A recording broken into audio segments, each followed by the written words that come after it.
Hi, we are back again for another video. It is April on a cold, rainy spring day in Ohio.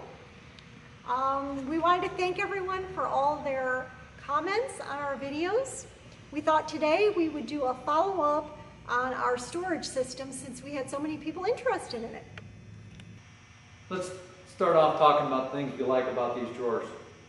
First thing, we really like the fridge. The ARB fridge, good job ARB. They really do a good job on their fridge.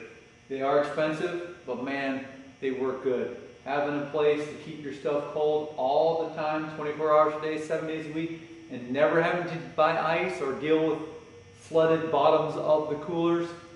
It was spectacular. Yeah, can't beat it. Being in the Mojave Desert, you know, get a cold drink out of the back of the truck, really nice. So that's the first thing we really like about this system. Yes, now, what was the size on this? This is 47 liters, and 47 liters is in this position at this level right down the floor is about the biggest you can put in the back of 2014, which that's what we have, FJ Cruiser. Exactly. The other thing that we really liked about it was the height that it mounted in the back of the FJ. There was plenty of room to be able, well, we can't pull it out here now, but... Yeah, because we don't have it mounted in the back. But you can lift up the lid and get a good visual of all the food in there. In some other setups on other vehicles, it might have to be higher, which we actually would have to hop on a little bit of a step stool to be able to get in and see what's in the fridge.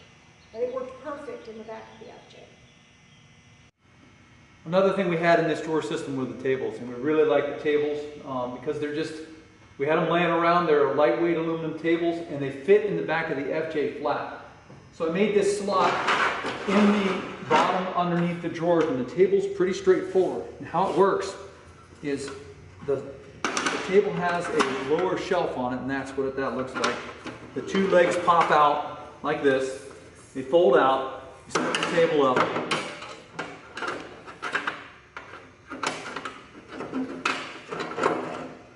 install the lower shelf in the little slot right like that. And what was great about that, there's two of them, is we could just set this up wherever behind the truck, say, like that one there, and put this one over there, and we could put the grill over there, or pots and pans over there, it didn't really matter. And the other thing that was awesome about it is actually, I mean, sure that this provides added structure. They're not the most sturdy, but for what we used them for, they were fine. But we found that we used this a lot for when we were doing dishes and we needed extra space. We could put some extra stuff under here.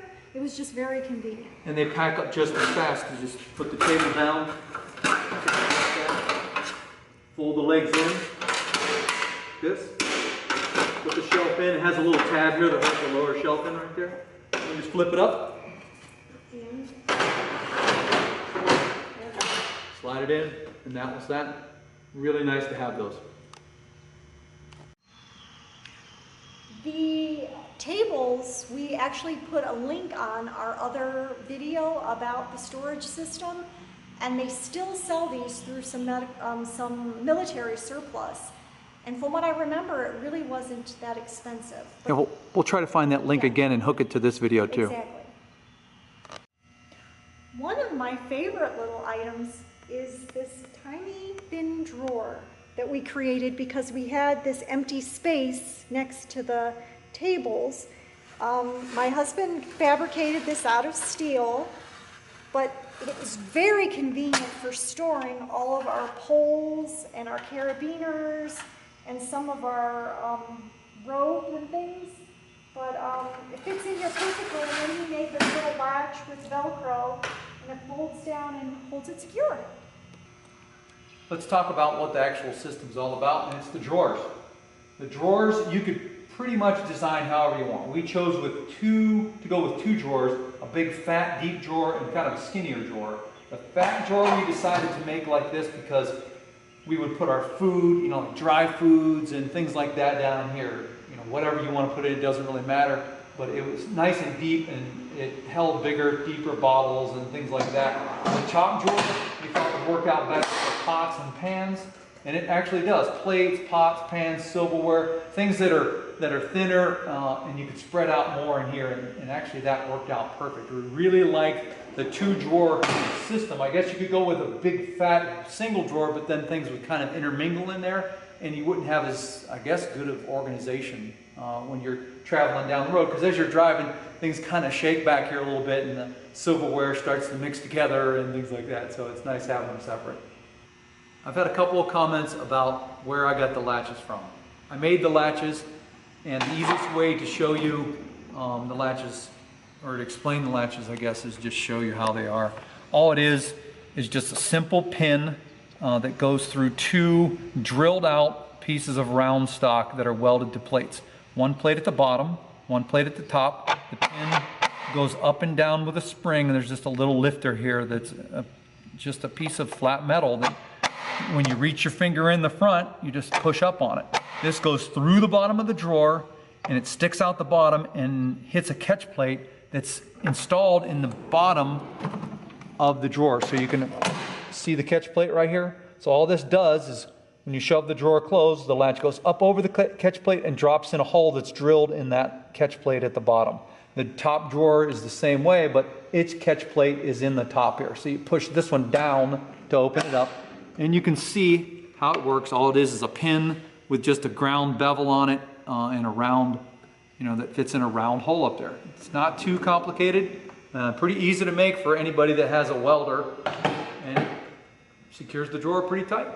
Most people are probably wondering why I made those latches, and the reason I made them is me and my wife went through all these sites online to try to figure out what kind of latch would fit in here that would be secure enough to hold the drawer shut, but not really encumber and take up a lot of space in the drawer. We started out and bought a set of those paddle latches that lift up and down, and we really didn't like those because they took up a lot of space in the front of the drawer and a lot of space inside too. And the latching mechanism really didn't engage in the wood very tightly, so the drawer was kind of flimsy.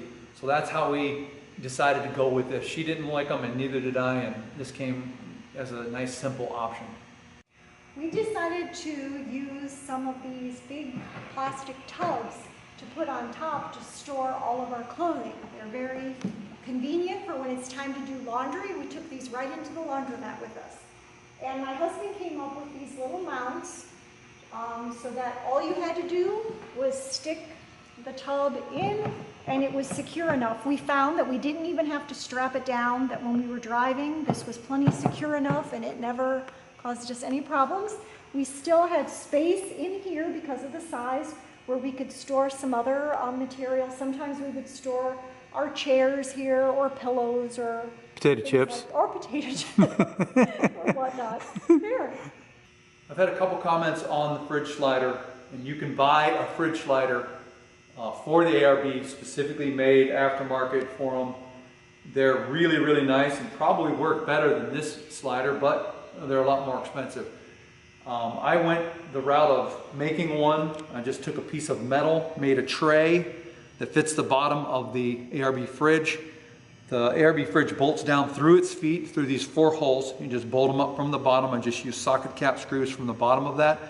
And another one of these simple latches, it's just a pin that goes up through a bracket that I just bent in my vise. It's got a spring inside, so it goes up and down. And when you push it closed, same deal. It hits this catch right here, rides up over the catch, and drops in the hole. Just like when you push it in, just like that. It's pretty straightforward. And the tray bolts to these heavy-duty drawer sliders. The 2 drawer sliders that I used, the model number on them are 32/14, and they're made by Hettich, I guess, Hettich, made in the USA. The one thing that I would do if I had to do this all over again was to use shorter drawer sliders. I'm going to shut this so you get the idea. You can see that the drawer slider extends out the back and way out the front. This is like 3 inches out the front and probably 2.5 or so out the back. It doesn't need to be that long. It really doesn't. You can put a shorter drawer slider, and sure, the fridge won't come out as far, but as long as it comes out far enough to clear this so the lid on the fridge will open up and close, you'll be good to go. So the back of the FJ is kind of weird because the back door angles like this, so this doesn't interfere with the back door. When the back door is closed, it's almost touching this top of the shelving unit, and you have all this angle space back in the back. And the same way with the seats. This is where the seats go. The bottom of the seats clear in here, and then the back, as the back goes up, it angles up, and it's almost touching the top of this shelf. So that's the reason why the base is wider here, and the base is wider here in the front and the back, just because there's more space on the bottom for the shelf than there is on the top. Now the drawer slides that we found for these drawers are not heavy duty.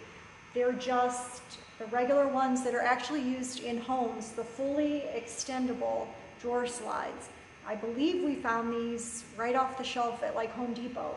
But we have the model number here is FR5210, and the manufacturer is Fulterer. It's Fulterer. And they work perfectly fine. The back of the FJ has 4 hold-down points for this drawers that we made. 2 of them are right towards the back of the back door in the floor. If you take those 2 bolts out on each side, which have those loops that hold down to the ground, you take those out, and I think they're 10mm bolts. And what I did was just drill a hole through the bottom of this wood base and countersink that base just a little bit, and then bolt that bolt right down through on this side and on that side. And then on the back side, closest to the seat, there's 2 more hold downs. I installed these hold downs right here. You can see them. All they are is a loop. You don't have to really use anything this beefy. I just had them laying around. Then I just used this turnbuckle and then just put it through this loop and the one that's built into the floor there, and just tighten these up, and this holds the back down. And with those 4 in place, this thing is not going anywhere. We've had a few comments asking about the holes drilled into this unit. Now, we were concerned about weight because we were going to be doing a lot of off-roading, so we tried to lighten this by drilling the holes. But in retrospect, what we really should have done, instead of using 3/4 inch plywood, we should have just used 1/2 inch. That would have given us a lot less weight, and we wouldn't have had to spend all this time drilling these silly holes. But it looks cool. No, it was maybe termites. Any final thoughts on the drawers, Lori? It's time to go on another trip. We just have to get the time off work. Yeah. Well, I tell you, one thing that we really liked about this, and I know we might have said it before, I don't know, but having the ability to organize your stuff in the back of the truck, and just know exactly where it is all the time. You don't have to really unpack anything. It's just bam, it's just right there. As soon as you open the drawer, the frying pan's there, the pots pans, everything's right there, just ready to go. Yes. Now, before we had the FJ, we did have a Jeep, and we did do a little bit of camping out of that, and it was awesome, but we had no organization. Yeah. So every time we wanted to get at something, we literally had to empty out the back of the Jeep. So Yeah. having the drawer system is just amazing. And if you're thinking about building one, go for it, because I'm not a woodworker. I'm not an expert cabinet maker. I just built this with a circular saw and some screws. Pretty straightforward. I glued it together and made it. So it's really not that hard to do. If you want to do it, man, I would definitely recommend it because it's awesome. And thanks for watching, and please send us any comments or questions that you have. Thank you. See ya.